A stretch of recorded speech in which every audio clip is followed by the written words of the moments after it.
Right, let's jump into another deep dive. Today we're taking a look at a really interesting perspective on Adolf Hitler. We're talking about someone who actually knew him, like personally, worked with him too, and eventually, well, they became pretty serious opponents. Yeah, we're going beyond the usual biographies. We're going deep into a book called Hitler and I, and it's written by Otto Strasser, who was a big player in the early days of the Nazi Party, so he had this unique inside view. But then he also broke away from it all. So he was both insider, A&D outsider. That's got to be a fascinating perspective. I mean, we're tackling the big questions today, right? Right. Like, was Hitler really a socialist? You hear that thrown around a lot. Did he maybe pull off like a second Reichstag fire kind of thing?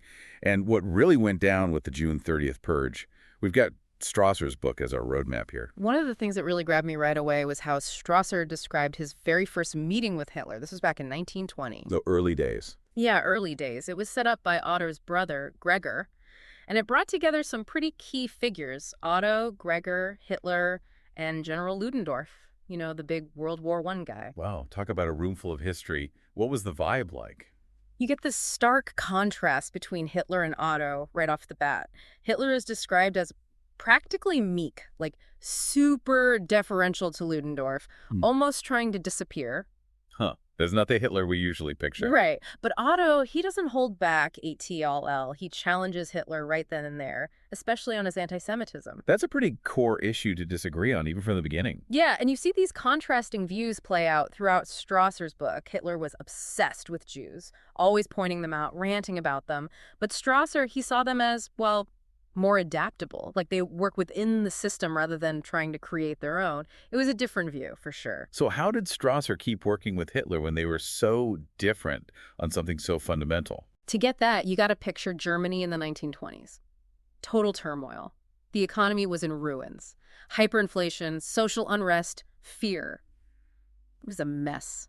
Imagine money being basically worthless, people going hungry, art reflecting all this anxiety. Sounds like a powder keg ready to blow. That's exactly it. And that chaos is what allowed Hitler to rise. Extremist movements thrive in that kind of environment. And while other groups were trying to grab power too, the Nazis were just really good at exploiting that fear, that desperation.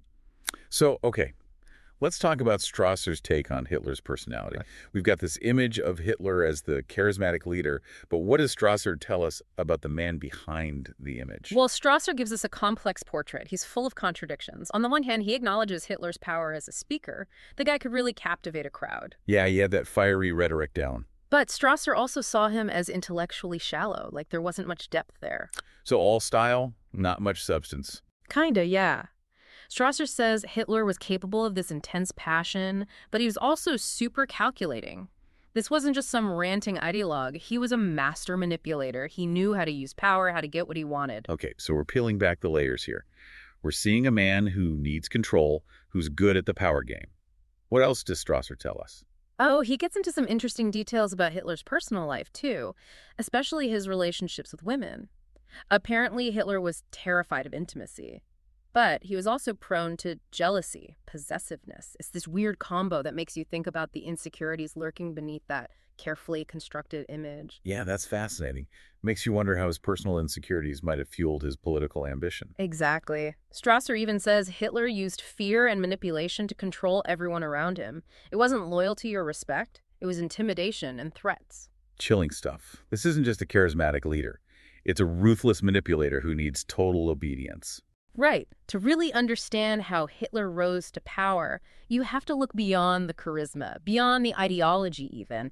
It was his ruthlessness, his willingness to use any means necessary. That's what got him there. Let's talk about the elephant in the room. National Socialism. I mean, that's what Nazi stands for. And here's where Otto and Adolf really split. Right. Don't forget, National Socialism had that socialist component. Even though the nationalist part usually takes over the story, Otto Strasser, he really believed in those socialist ideals. Economic equality, worker empowerment, all that. He was a big proponent of worker ownership and something he called state feudalism. State feudalism? What's that? Think of it like this. The state owns all the land, but then it leases it out to individuals for their own use. He saw it as a way to, curb the power of the big industrialists, create a fairer system. It was a pretty radical departure from traditional capitalism, even from some Marxist ideas. So a very different approach to socialism than what we usually associate with the Nazis. Oh, absolutely. And that's the core of the conflict between Strasser and Hitler. Hitler, despite the socialist label, was actually defending traditional capitalism. He wanted to work with the industrialists, the very people Strasser wanted to limit. And this clash, well, it eventually explodes into one of the most brutal moments in Nazi history, the June 30th Purge. Yeah, we're going to have to unpack that one for sure. But before we get there, let's dig a little deeper into this fundamental split between Otto and Adolf. Were there other ideological differences besides economics that drove them apart? Oh, yeah, absolutely. We'll get into those as our deep dive continues. So we were talking about how different Otto Strasser and Hitler were on economics.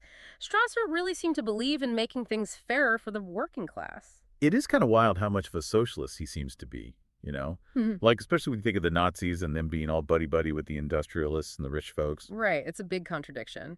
Strasser's vision was all about giving power to the workers, not these big elites. Remember, he even wanted state feudalism, or the state owned the land. And Hitler was like pro-capitalism. That's got to be a huge issue between them. Huge GE. It's crazy to think they were both in this Nazi movement, but pushing such opposite ideas about the economy shows you how much disagreement there was within early Nazism. So this wasn't just some little policy squabble. We're talking about totally different worldviews here. Totally. And remember, we're seeing all this through Strasser's eyes. He wasn't just reading about this stuff. He was right there in the thick of it. No wonder they had a falling out. Exactly. And it wasn't just the economics that divided them. Religion played a big role, too. We're talking about Germany in the 20s and 30s, right? So nationalism and Christianity were pretty intertwined. So how did that play out in the Nazi Party? Like this tension between nationalism and Christianity? Well, Strasser himself was a devout Catholic. He saw National Socialism as a way to, revitalize Germany, not just politically and economically, but spiritually, too. He really thought a National Socialist state should be based on Christian values. That's interesting. It's not usually how we think of Nazi ideology. You know, the focus on racial purity, national strength. And that's where the clash with Hitler comes in. Hitler himself, he wasn't really into religious dogma. He saw religion as more of a tool, something to manipulate, to boost his own power. Strasser even says that Hitler would, mock Christianity in private, called it superstitious, something that held Germany back. Wow. Talk about different views. Yeah. Sounds like their visions for this National Socialist state were totally opposed. Oh, absolutely. Strasser wanted a Germany based on traditional values, while Hitler wanted something new, built on this idea of racial purity and national power. And these weren't just abstract debates. These were deeply held beliefs that shaped everything they did. So we've got these fundamental clashes over economics, religion, all against the backdrop of this chaotic Germany, ready for some extremist movement to take over. Sounds like a recipe for disaster. It totally is. And don't forget, we're experiencing all this through Otto Strasser's eyes. He saw it all firsthand. Before we get into how their relationship totally broke down, let's circle back to Hitler's personality. Strasser gives us this picture of a guy who needs control, who's insecure despite all that charisma. Any particular stories or moments that really stood out to you? Oh, yeah. There's this one episode that Strasser describes that always stuck with me. It involves Hitler's niece, Jelly Roll. The circumstances surrounding her death are super suspicious, even today. Officially, they said it was suicide, but there were all these inconsistencies, unanswered questions. Okay, this sounds interesting. What does Strasser say about it? Well, Strasser, based on conversations with his brother Gregor, hints that Hitler might have been directly involved, maybe even murdered her himself. Whoa, that's a serious accusation. What makes him think that? A few things. First, there's the stuff that just doesn't add up in the official story. Second, Strasser talks about how Gregor, who was close to Hitler, told him about how Hitler was acting after Jelly died. Super erratic. Gregor actually spent days with Hitler trying to keep him from hurting himself. Sounds like Gregor knew something he wasn't willing to say publicly. Right. And before he died, Gregor did share a few chilling details with another Strasser brother, Paul. Paul was a monk, a Benedictine. He later told Otto that Gregor believed Hitler shot Gilly in a fit of rage and then tried to cover it up. That's a terrifying thought. Makes you think it wasn't just cold calculation. There was real brutality there, too. For sure. It adds a whole other layer to our understanding of Hitler. This guy could be calculating, but also capable of just snapping. A dangerous combo. It makes you think about how intoxicating power can be, how even those closest to it can get caught up in this web of secrets and violence. Did Strasser ever confront Hitler about Jelly? It doesn't seem like he did, at least not directly. But by this point, their relationship was already crumbling. It was only a matter of time before things boiled over. So we've got these major disagreements over economics and religion, and then these glimpses into Hitler's disturbing personality, possibly even murder. What was the final straw for Strasser? What made them completely break? The turning point came in 1930. There was this heated confrontation that changed everything, their relationship, the future of the Nazi movement. Take us there. What happened? By this point, Strasser was totally disillusioned with Hitler. The way he was leading, how he'd abandoned all those socialist ideas, Strasser saw Hitler cozying up to the very people he was supposed to oppose, the industrialists, the military, the conservative elites. He felt betrayed, and he was determined to change Hitler's mind, get the party back to its roots. So he decided to confront Hitler head-on. Did he really think he could change his mind at that point? Maybe not. But Strasser was a man of conviction. He believed in the original vision of National Socialism. He must have been intense. Oh, it was. Strasser set up this meeting with Hitler, hoping to have a real conversation. But it turned into a huge argument. Strasser accused Hitler of betraying the working class, abandoning the socialist cause. He challenged Hitler on his economic policies, his alliances with big business, his whole authoritarian style. He didn't hold back. How did Hitler react? Well, let's just say he didn't take it well. He was furious. He defended everything he was doing, said that power was the only why-all goal. Anything to achieve it was justified. Strasser describes Hitler pacing around, ranting about the need for a strong leader, saying things like democracy and compassion were weaknesses. Wow. A clash of titans, two totally different visions for Germany. Exactly. On one side, you had Strasser fighting for this socialist, egalitarian state rooted in Christian values. And on the other side, you had Hitler, driven by this vision of racial purity and power, an empire ruled with an iron fist. So we left off with Strasser and Hitler, totally locked in this ideological battle. Two visions for Germany, two very different ways of looking at National Socialism. And of course, we know Hitler's vision won out in the end. But Strasser really tried to fight back. He did. So Strasser walks out of that meeting disillusioned, defeated, but not giving up entirely. What's his next move? Well, he realizes he can't change the Nazi party from within. Hitler's got too much power. His control over everything is just too tight. But Strasser doesn't just fade away. He actually takes action. Right. He knows staying in Germany under the Nazis is way too dangerous. He's already a target. It's only a matter of time before he's arrested, or worse. So he makes the tough choice to leave Germany altogether. Man, I can't imagine having to leave everything behind like that. Family, friends, your whole life, going into exile, not knowing what'll happen. It was a risky move, for sure. Forged documents, secret networks, disguises. He was constantly on the move, always looking over his shoulder. The Gestapo, the Nazi secret police, they were relentless. So Strasser becomes this fugitive, this political dissident on the run. Was he just trying to survive, or did he have some bigger plan? It was more than just survival. While he was in exile, he actually started the Black Front. It was a resistance movement dedicated to taking down Hitler and creating a real National Socialist state, one that was actually socialist. So he still believed in National Socialism, but he saw what Hitler was doing as some kind of twisted version of it. Exactly. He felt like Hitler had betrayed the whole movement, abandoned the working class, and embraced the elites he was supposed to be against. So what did this Black Front actually do? Were they just a bunch of exiles meeting in secret, or did they have some impact back in Germany? They actually managed to build a network inside Germany. It was a mix of people, disillusioned Nazis, some ex-military guys, even a few industrialists who were getting nervous about Hitler's style. So a real mixed bag, all united by their opposition to Hitler. Yeah.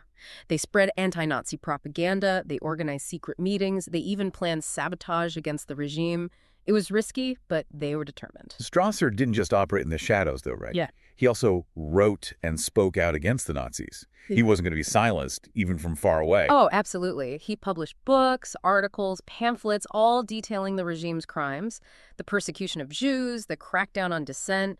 He traveled all over, speaking out against Hitler, trying to warn the world about what was happening. That must have been an uphill battle, especially at first, when a lot of people in the West wanted to appease Hitler, not confront him. Yeah, he faced a lot of pushback. People didn't want to believe it. They hoped Hitler could be reasoned with, that war could be avoided. Strasser, having seen the real Hitler, he found that attitude frustrating. He knew time was running out. But he didn't give up.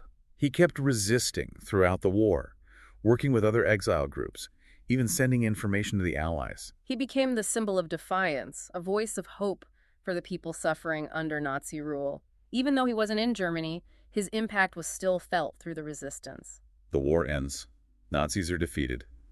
Strasser, after years in exile, goes back to Germany. What was it like for him? Was he welcomed back as a hero? It wasn't what he hoped for. The Cold War had started, Germany was divided. Strasser's ideas about a socialist, national socialist state, they were just too radical, both for the West and the Soviets. So he ends up in this weird in-between space. Exactly. He's marginalized, his voice gets lost in all the noise, the world had moved on, no one was really interested in his brand of National Socialism anymore. That's kind of sad. Yeah. This guy who fought against tyranny, he ends up being forgotten. His dream for a better Germany, it never happened. It shows how complicated history can be. Even people who fight for good causes, they don't always get the credit they deserve. Even though Strasser's political dreams didn't come true, his life still has a lot to teach us. He reminds us that you can always resist, even when it seems impossible. That speaking truth to power is essential, even when it's risky. And maybe most importantly, to never give up on what you believe in, no matter how much pressure you face. His book, Hitler and I, gives us this incredible look into how the Nazis came to power. It makes you think about ideology, about power, and about what it takes to stand up for what's right, even when everyone else is looking the other way. It's been a fascinating deep dive into Otto Strasser's perspective on Hitler. We covered his early meetings with Hitler, their ideological battles, his escape into exile, his resistance, and then his return to a changed Germany. If you're interested in learning more, definitely check out Hitler and I. It'll make you think, challenge your assumptions. You'll get a deeper understanding of one of the darkest times in history. Thanks for joining us, and until next time, keep diving deep and keep questioning everything.